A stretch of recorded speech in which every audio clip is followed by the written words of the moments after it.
চতুর্থ শ্রেণী বা ক্লাস 4 এর গণিত বইয়ের আজকের ভিডিওতে আলোচনা করব 2026 সালের নতুন বইয়ের প্রথম অধ্যায় নিয়ে। তো নতুন বইয়ের প্রথম অধ্যায়টার নাম হচ্ছে সংখ্যা ও স্থানীয় মান।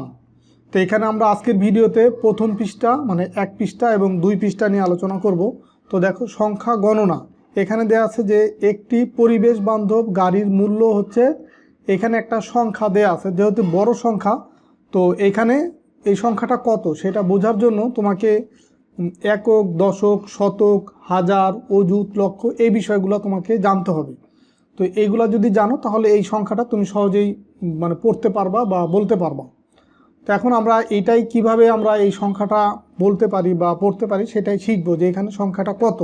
তো আমরা কিভাবে এই সংখ্যাটি গণনা করে পড়তে ও লিখতে পারি সেটাই এখন শিখবো।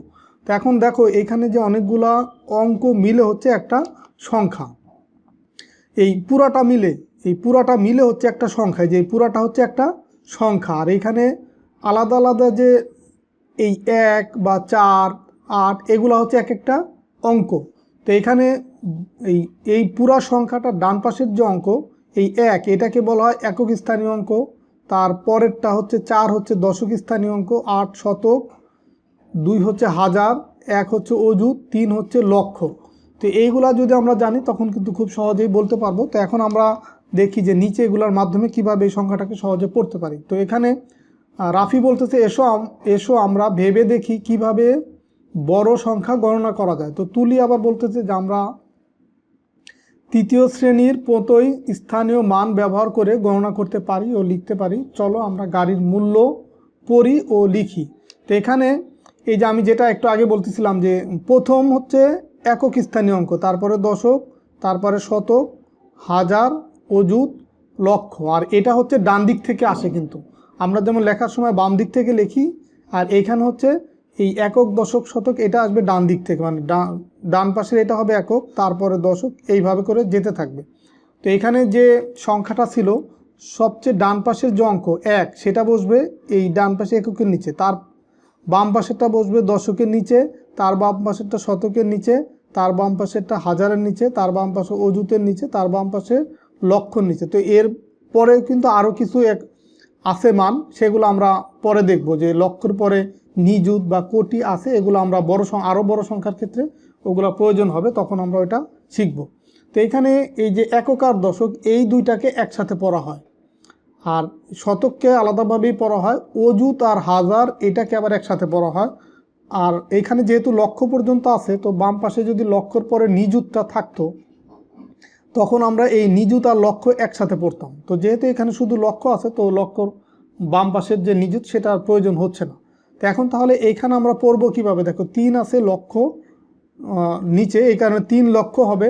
আর অযুত আর হাজার এটা মিলে হবে, একসাথে পড়তে হবে। তার মানে 1 আর 2 আছে, 1 10 2 কত 12, এই কারণে 12,000।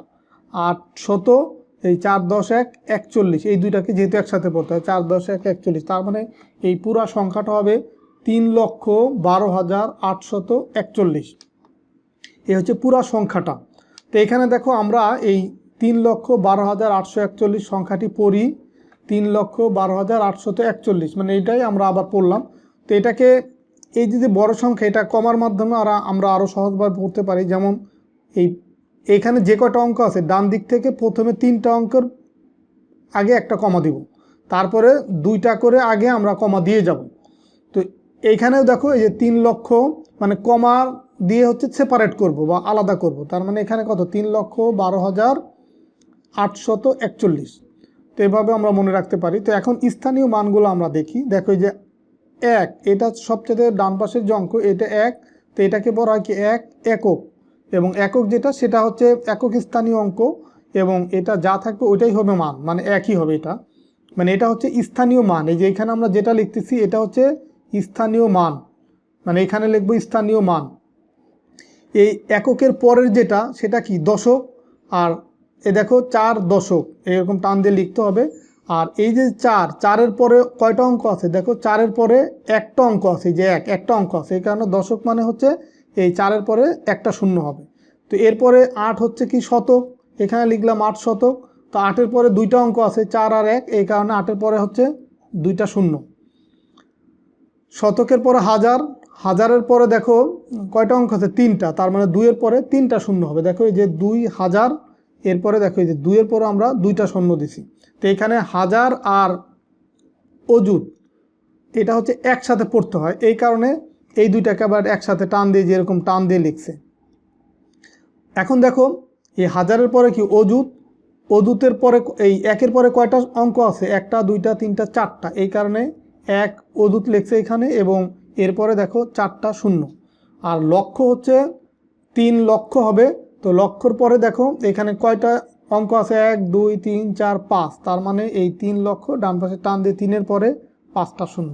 তো এইভাবে তোমার স্থানীয় মান বের করতে হয়। এটা ছিল 1 পৃষ্ঠার আলোচনা বা প্রথম পৃষ্ঠার আলোচনা। এখন আমরা দ্বিতীয় পৃষ্ঠায় যাব। আরিফ সাহেব মোবাইলে পাসওয়ার্ড দিয়েছেন, সেই পাসওয়ার্ড হচ্ছে এটা, সংখ্যাটি পড়িও লিখি। তো এটা আমরা একইভাবে পড়ব। এই যে একক, দশক, তারপর হচ্ছে শতক, অযুত, এরপরে কি 9 হচ্ছে লক্ষ। এখন দেখো লক্ষর পরে কিন্তু আরও একটা অঙ্ক আছে, যেটা আমরা আগে বলে আসছে, লক্ষর বাম পাশে হয় কি নিযুত। তো যদিও আগের প্রথম পৃষ্ঠা লেখা ছিল না, এটা আমরা এখন শিখব। তো দেখো আগের নিয়মে আমরা সংখ্যাটি গণনা করতে এবং গণনা করতে পারি, মানে আগের নিয়মে আমরা এটা গণনা করব। এখন দেখো সংখ্যাটি স্থানীয় মানের ছকে বসালে সহজ হবে। এই যে দেখো এই যে একক, দশক, শতক, তারপর হচ্ছে ছিল কি হাজার, অযুত, লক্ষ। তো এখন দেখো আমরা এখানে মানগুলা বসাই। এই 5 6 ছিল কি একক স্থানীয় অঙ্ক, দিলাম এখানে 6, দশক স্থানীয় অঙ্ক ছিল 1, শতক স্থানীয় ছিল কত 5, তারপরে হাজারের ঘরে ছিল কত 0, আর অযুতের ঘরে ছিল কত 9, লক্ষর ঘরে ছিল 2। দেখো এখানে কিন্তু আসলে আগের সংখ্যাগুলাই ছিল, যে একক, দশক, শতক, হাজার, অযুত, লক্ষ, মানে লক্ষ পর্যন্ত ছিল। নিযুত এখনও আমার লাগতেছে না, তার মানে এখানে আমরা এটা পড়তে পারি কি, এখানে হবে তোমার 2 লক্ষ, এটা হবে 2 লক্ষ। আর এই অযুত আর হাজার মিলে কিন্তু একসাথে পড়তে হয়, যেটা আমরা আগে থেকে দেখছি, তার মানে এখানে হবে 90,000, 90,000। এই 500,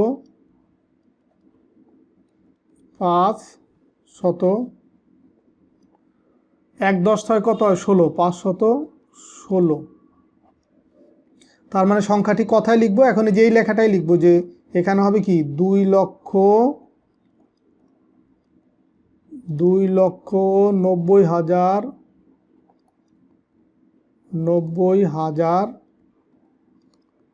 500,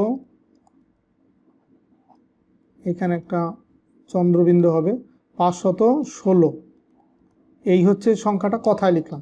তো এখন দেখো বাংলাদেশের একটি জেলার লোক সংখ্যা হচ্ছে, এখানে একটু আরও বড় সংখ্যা, সংখ্যাটি আমরা কিভাবে পড়ব। তো এখানে দেখো একক, দশক, শতক, হাজার, অযুত, লক্ষ, লক্ষর পরে এইখানে একটা সংখ্যা বেশি আছে, আর লক্ষর পরে সেটা কি নিযুত। এই নিযুতটা আমরা এখন শিখব। আর কমা দিয়ে যদি পড়ি, দেখো এই প্রথমে হচ্ছে 3 সংখ্যা আগে কমা হবে, তারপর হচ্ছে 2 সংখ্যা করে। তার মানে দেখো এই লক্ষর বাম পাশে যেটা, এটা সহ লক্ষের সাথে মিলিয়ে পড়তে হবে, তার মানে এটা হবে 31,69,000। হাজারের আমরা জানি কি 2টা একসাথে পড়তে হয়, তো 69,000। আর লক্ষর বাম পাশে যেটা নিযুত, সেটাও একসাথে পড়তে হয়, তার মানে 31,69,600, 1 10 5 15।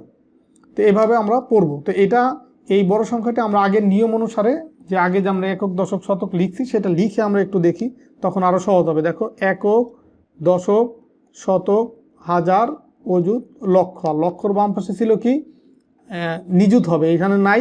তো যেহেতু এই নিযুতটা এখন প্রয়োজন হবে, এটা আমরা এই পরের টেবিলে আবার এটা লিখে তারপরে দেখানো আছে, যে একক, দশক, শতক, হাজার, অযুত, লক্ষ, নিযুত। এখন আমরা এই এককের নিচে লিখব প্রথম অঙ্ক 5, দশকের নিচে 1, শতকের নিচে 6, হাজারের নিচে 9, অযুতের নিচে 6। এখন কিন্তু এই যে সংখ্যাটা দেওয়া ছিল বড় সংখ্যা, সেটাই জাস্ট আমরা সিরিয়ালি বসাচ্ছি, যে একক, দশক, এই যে এটা একক, এটা দশক, এটা শতক, এটা হাজার, এটা অযুত, এটা নিযুত, লক্ষ, এটা নিযুত।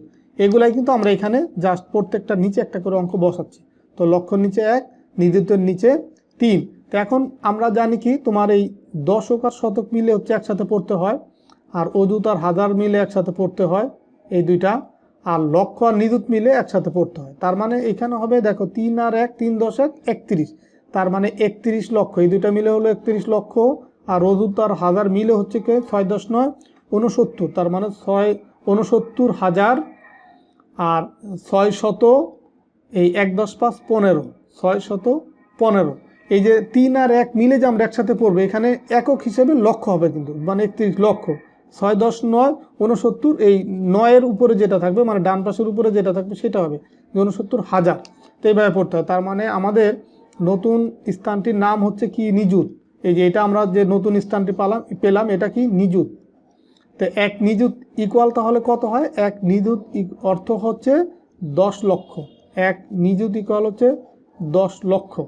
তো এটা আমরা এখান থেকে পেলাম যে 1 নিযুত ইকুয়াল হচ্ছে 10 লক্ষ। মানে এই যে 1-এর নিচে এই 1 নিযুতের নিচে যদি আমরা 1 লিখি, এরপরে যে কয়টা অঙ্ক মানে অঙ্ক আছে সবগুলো যদি আমরা শূন্য দিয়ে দিই তাহলে দেখো কত হয়।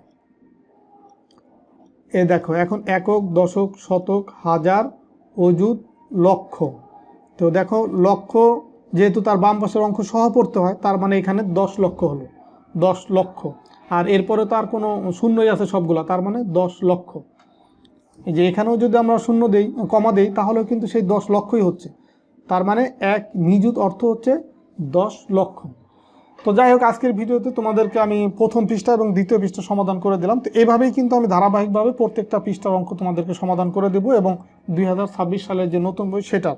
তো এই জন্য তোমরা আমার চ্যানেলের সাথেই থাকো এবং ভিডিওগুলো মনোযোগ দিয়ে দেখতে থাকো, তাহলে আশা করি তোমাদের এই 2026 সালের যে চতুর্থ শ্রেণীর যে বা ক্লাস 4-এর যে গণিত বই সেটা তোমরা খুব ভালোভাবে শিখতে পারবা এবং জানতে পারবা। তো ঠিক আছে, আল্লাহ হাফেজ।